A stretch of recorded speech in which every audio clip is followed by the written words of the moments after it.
नमस्कार, मेरा नाम है नील। आज का संपादकीय द हिंदू अखबार से लिखा है रामन जहन बेगलू ने महात्मा गांधी पर। रामन खुद ईरान या कि जैसा वो कहना पसंद करते हैं पर्शिया के स्कॉलर रहे हैं। वहाँ की सरकार को इनकी बातें रास नहीं आई, जेल में रहे। उसके बाद दुनिया के कई देशों में रहे और वर्तमान में भारत में प्रवास करते हैं। यहाँ की एक यूनिवर्सिटी में पढ़ाते हैं, गांधी पर स्कॉलर हैं। ये संपादकीय क्यों लिखा गया है? क्योंकि हाल ही में गांधी की 74वीं पुण्यतिथि मनाई गई। तो उसके आलोक में, उसको ध्यान में रखते हुए गांधी किस प्रकार से एक विचारोत्तेजक थिंकर हैं, विचारक हैं, इस पर यह संपादकीय फोकस्ड है। आउटलाइन क्या है कि गांधी को सेलिब्रेट करने का मतलब क्या है और क्या होना चाहिए, इसके साथ ये संपादकीय शुरू होता है। वो पूछते हैं कि थोड़ा अजीब नहीं लगता कि बड़े बड़े सत्ताधीश और बड़ी बड़ी सरकारें उस व्यक्ति की पुण्यतिथि या उस व्यक्ति के जन्मदिन को भी ऐसे मनाती हैं, जबकि उसने जीवन भर सरकारों के प्रभुत्व और अधिनायकवादी रवैये के खिलाफ ही संघर्ष किया। तो इस आयरनी पर थोड़ी चर्चा होती है।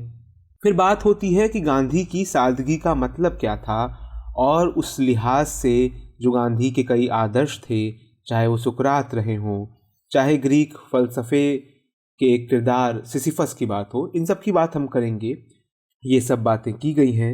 उसके बाद बताया गया है कि गांधी के लिए जो आत्म परिवर्तन है वो कितना महत्वपूर्ण है, और ये महज व्यक्तिगत आत्म परिवर्तन नहीं, एक लोकतंत्र जैसी व्यवस्था में नागरिक का आत्म परिवर्तन भी कितना महत्वपूर्ण है गांधी के लिए।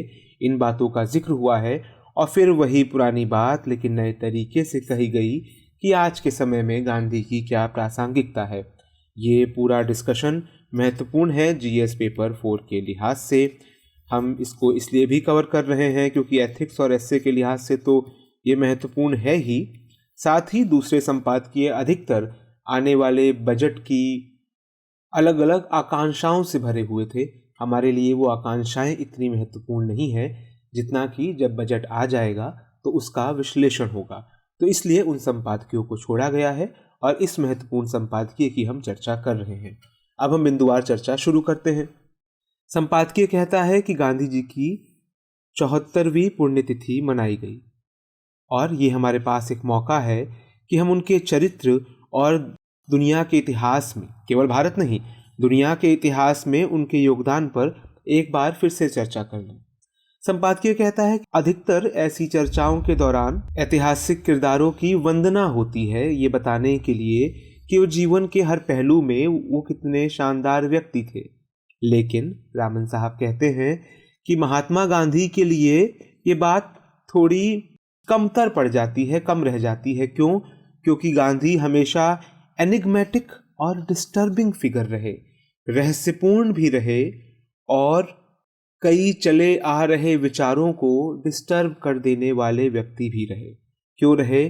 क्योंकि वो हमेशा थोड़ा बाहर सोचा करते थे, हट के सोचा करते थे। अंग्रेजी में जो मुहावरा है thinking out of the box. Thinking out of the box का मतलब क्या हुआ कि कई चौहद्दियां हैं जो हमें दे दी जाती हैं, जिसके संदर्भ में ही हम आमतौर पर सोचते हैं, जब तक कि या तो जीवन की कोई ऐसी घटनाएं नहीं होती जो हमें उस चली आ रही रूढ़ियों से बाहर सोचने पर विवश करें, या फिर हम किसी ऐसे लीडर या नेता के संपर्क में नहीं आते जो हमें एक बॉक्स से उत्तरोत्तर इनका संक्रमण करते हुए, अतिक्रमण करते हुए नए आयाम दे। गांधी ऐसे नेता थे क्योंकि उनके जीवन में तमाम ऐसी घटनाएं घटी जिन्होंने उन्हें बॉक्स से बाहर सोचने के लिए प्रेरित किया। तो जो बनी बनाई कैटेगरीज थी, जो बनी बनाई रूढ़ियां थी, विचार थे, गांधी उनके भी बाहर जाके सोच सकते थे। इसमें उदाहरण नहीं दिए गए, लेकिन हम कई उदाहरण देख सकते हैं, जान सकते हैं, अगर हम गांधी के जीवन को या भारत के इतिहास को भी देखें जिस दौरान गांधी रहे। उदाहरण के तौर पर गांधी की धर्म में आस्था थी, धार्मिक ग्रंथों में भी आस्था थी, लेकिन फिर वो ये भी कह देते थे कि किसी भी धर्म या धार्मिक ग्रंथ में आस्था नैतिकता के प्रश्न से ऊपर नहीं है। अगर आज की नैतिकता को वो ग्रंथ सफलतापूर्वक उनका उत्तर नहीं देते हैं नैतिक प्रश्नों का, तो हमें ग्रंथों को छोड़ देना चाहिए, नैतिकता को अपनाना चाहिए। ये कहना एक हिम्मत की बात थी उस व्यक्ति के लिए जो सदैव धर्म में अपनी आस्था पर गर्व करता था। तो बहरहाल और भी उदाहरण हो सकते हैं, लेकिन हम आगे बढ़ते हैं। संपादकीय कहता है कि गांधी ने हमेशा खुद को कमज़ोरों के बीच देखा, गरीबों के बीच देखा, और उनके लिए एक न्याय आधारित राजनीति का अर्थ एक ऐसी व्यवस्था से था, एक ऐसे एनवायरनमेंट यानी पारिस्थितिकी से था, जहाँ पर जो सबसे गरीब है, जो सबसे कमज़ोर है, उसके सामने भी वही अपॉर्चुनिटीज़ हों, वही विकल्प हों जो कि सबसे मजबूत व्यक्ति के सामने होते हैं। यहीं पर हम गांधी के तलिस्मान को भी याद कर सकते हैं। उन्होंने कहा था, इसको कई लोग मानते हैं, कि कभी अगर जीवन में डिलेमा लगे, यानी कभी इस बात को लेकर चिंता लगे कि जो कर रहे हैं वो ठीक कर रहे हैं या नहीं, तो सबसे कमज़ोर या दीन व्यक्ति का चेहरा याद कीजिए और फिर तय कीजिए कि आप जो करने वाले हैं उसका उस व्यक्ति पर क्या असर पड़ेगा। अगर आप अपने एक्शन से फिर भी सहमत हैं तो आप ठीक कर रहे हैं, नहीं तो आपको अपना एक्शन बदल लेना चाहिए। तो वो तलिस्मान भी हमें संपादकीय की ये बात पढ़कर याद आता है। तो इसके बाद संपादकीय कहता है कि इसीलिए गांधी उनके उतने नहीं हैं जो उनको आज सबसे ज़्यादा सेलिब्रेट कर रहे हैं, जो उनके नाम पे बड़ी बड़ी योजनाएं चला रहे हैं या उनके नाम पर डाक टिकट जारी कर रहे हैं, यानी जो भी सत्ताधीश हैं। संपादकीय कहता है गांधी उतने उनके नहीं हैं जितने कि कमज़ोरों के हैं या हारे हुए लोगों के हैं, जितना कमज़ोर और हारे हुए के संबल है गांधी। उसके बाद संपादकीय कहता है कि गांधी आज भी जो मजबूत है या तथा कथित विजेता के रूप में देखे जाते हैं, उनको गांधी डिस्टर्ब करते हैं, आक्रांत करते हैं। क्यों करते हैं? क्योंकि विजेताओं द्वारा जो सीधी साधे इतिहास और सीधे साधे सपाट आख्यान या नैरेटिव कहे जाते हैं, गांधी उनमें फिट नहीं बैठते। गांधी उन सीधे सपाट आख्यानों को डिस्टर्ब कर देते हैं, प्रश्न खड़े कर देते हैं, किसी नाजुक से नैतिक प्रश्न पर आकर संकल्प ले लेते हैं, अनशन कर देते हैं, और इसलिए गांधी किसी भी तरह के सत्ताधीशों के लिए बहुत सहूलियत वाले व्यक्ति नहीं होते, बल्कि वो उनको आक्रांत करते हैं। तो फिर हम गांधी को क्यों पढ़ते हैं या गांधी को क्यों पसंद करते हैं? केवल इसलिए नहीं कि वो राष्ट्रपिता हैं, बल्कि इसलिए क्योंकि उनकी नैतिकता, उनके नैतिक प्रश्न हमें बार बार सोचने पर विवश करते हैं, कई बार हमें आक्रांत करते हैं, पुनर्विचार करने के लिए बाधित करते हैं। उनका सारा संशय जो है वो अधिनायकवादी व्यवस्थाओं के खिलाफ है, और ऐसी व्यवस्थाओं के खिलाफ है जिसमें शक्ति का साफ साफ या छुपे तरीके से दुरुपयोग हो रहा है। संपादकीय आगे बढ़ता है, कहता है कि सब सभ्यताएं जो हैं, वो अपनी सभ्यता की बात कर रहा है, लेकिन संपादकीय ये कह रहा है कि जो भी सभ्यता है, इस शब्द में एक बात छिपी है कि सभ्यता बाय डेफिनेशन अपनी परिभाषा में ही थोड़ी एरोगेंट होती है, गर्वोन्नत होती है। उसमें अपनी सफलताओं के प्रति, अपने स्वर्णिम काल के प्रति एक मोह होता है, एक अभिमान का भाव होता है। तो ऐसी सभ्यता में गांधी सादगी और ट्रांसपेरेंसी, पारदर्शिता के झंडाबरदार बनकर आते हैं।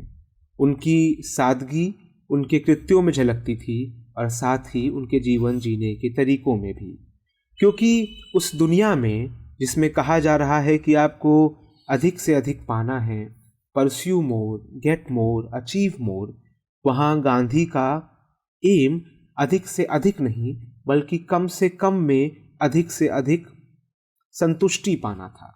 वो कॉरपोरेट माइंडसेट, वो व्यापारिक माइंडसेट जिसमें सफल होना जीवन के हर दूसरे पहलू पर हावी है, वो गांधी के लिए एग्जिस्ट नहीं करता था।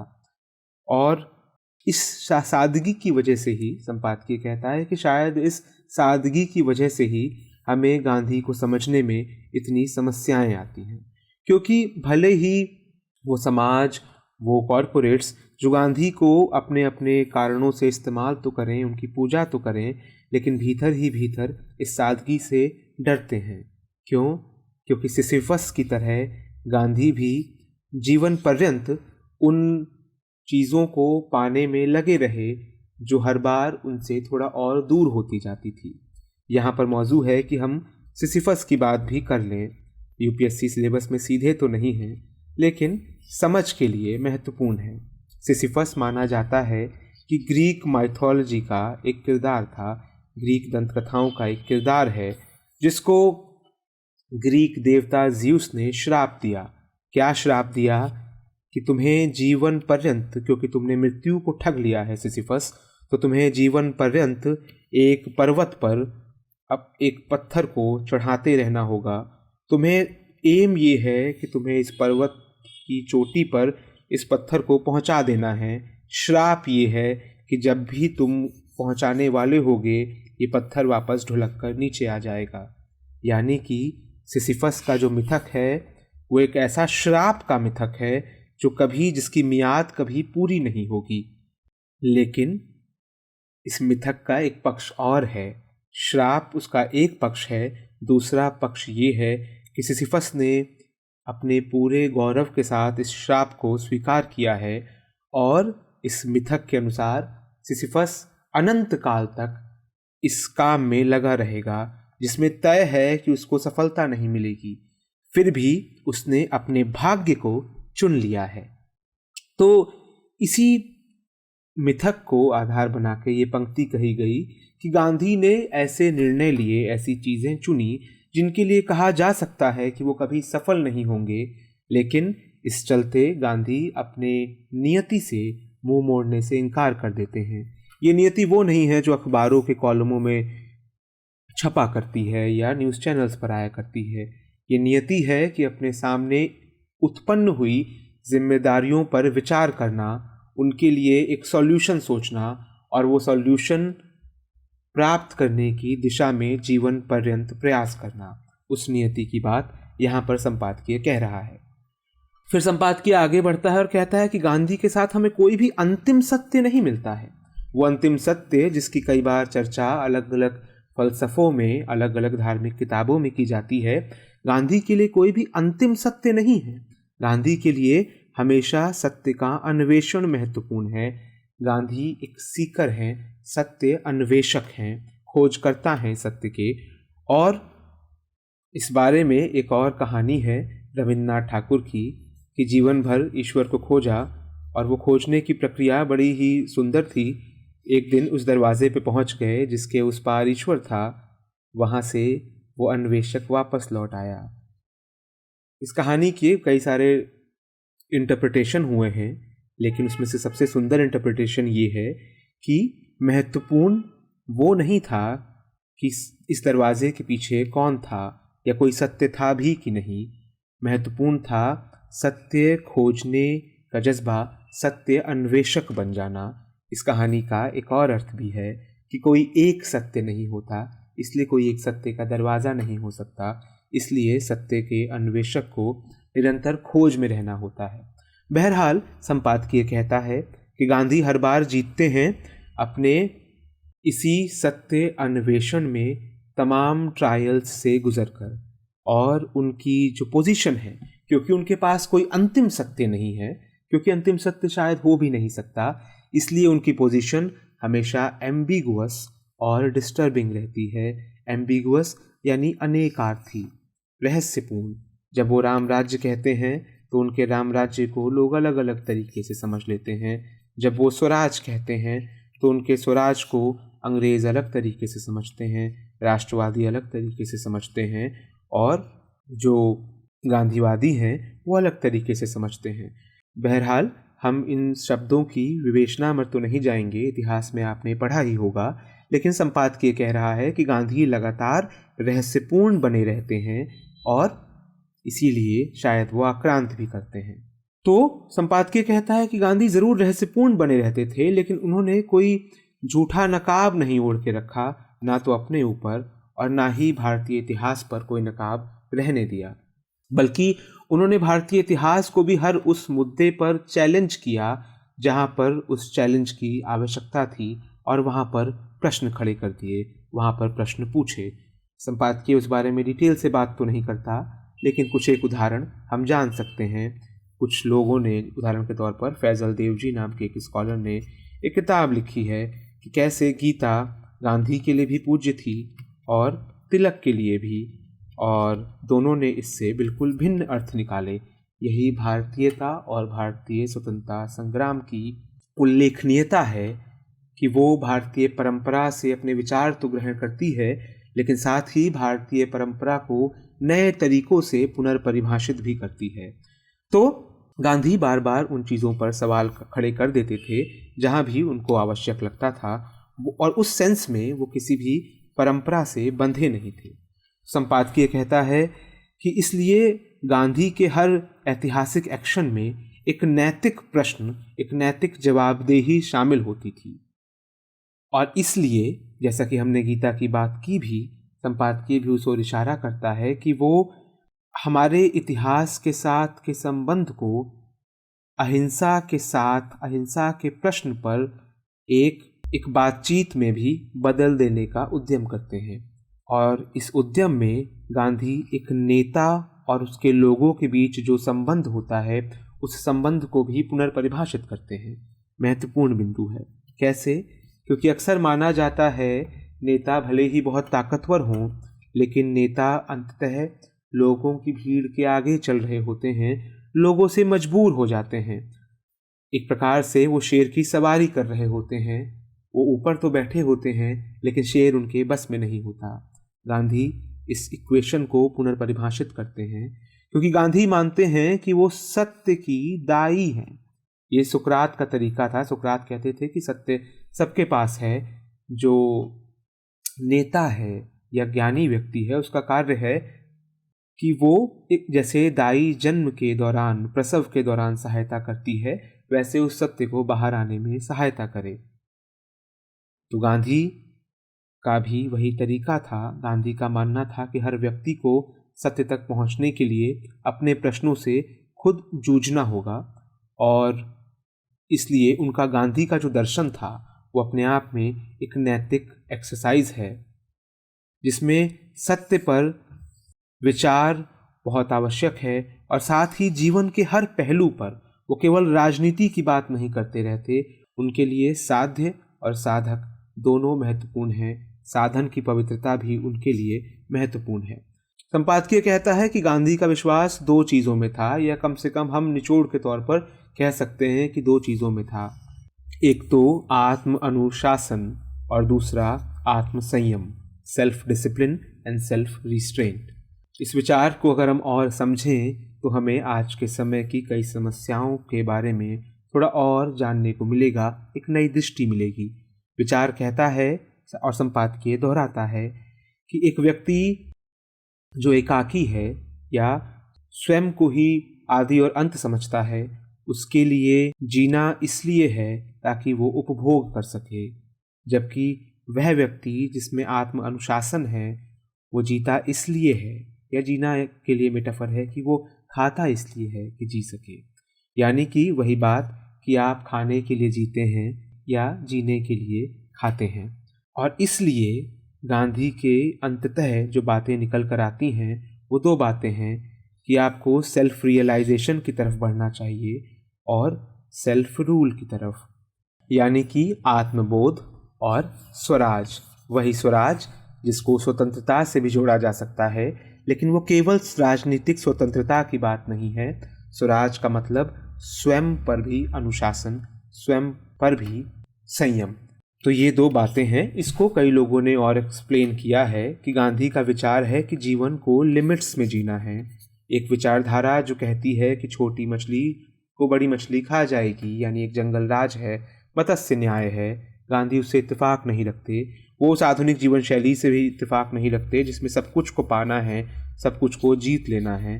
गांधी के लिए जीवन लिमिट्स में जिया जाना है, और उसी लिमिट्स में आत्मबोध को पाना है, उसी लिमिट्स में स्वराज को पाना है।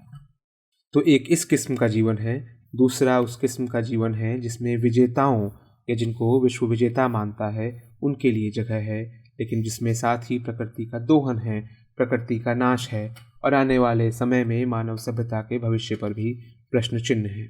तो बहरहाल संपादकीय आगे बढ़ता है और कहता है कि गांधी के लिए ऐसे समुदाय आवश्यक था जिसमें इस प्रकार का आत्म अवलोकन हो, आत्म जागरूकता हो और जो व्यक्ति अपने आत्मबोध को समुदाय के बोध के साथ जोड़ सके। इस पर आगे भी बात करेंगे। कैसे गांधी कहते हैं और बहुत अस्तित्व मूलक तरीके से कहते हैं। अस्तित्व बोध का एक पूरा फलसफा पश्चिम में उगा जिसमें व्यक्ति के स्वयं के जीवन की सार्थकता पर प्रश्न थे। गांधी इसको बहुत अलग तरीके से उठाते हैं लेकिन फिर भी वो अस्तित्व मूलक ही रहता है। गांधी जीवन के लक्ष्यों की ही बात कर रहे हैं लेकिन गांधी कहते हैं कि जो मानव का एग्जिस्टेंस है वो तमाम तरीकों से प्रकृति और उसके आसपास की परिस्थिति से जुड़ा हुआ है और इसलिए वो लोकतंत्र को महज ये नहीं मानते थे कि वो of the people for the people by the people, यानी कि एक किस्म का रिप्रेजेंटेशन या चुनावी राजनीति का मसला नहीं है। वो मानते थे कि लोकतंत्र है जिसमें बार बार प्रश्न पूछकर नागरिकों का भी आत्म परिवर्तन होता है, व्यक्तियों में आत्म परिवर्तन होता है। लोकतंत्र में उस परिवर्तन की, आत्म परिवर्तन की गुंजाइश है। गांधी के लिए लोकतंत्र का ये अर्थ था और गांधी का मानना था कि ये आत्म परिवर्तन केवल व्यक्ति को नहीं बल्कि पूरे सामुदायिक जीवन को और अंततः राष्ट्र के जीवन को प्रभावित करता है। इसीलिए गांधी का एकता में भी विश्वास था। उनके लिए ऐक्य भाव उसी सामुदायिक जीवन के विस्तार की कोशिश थी।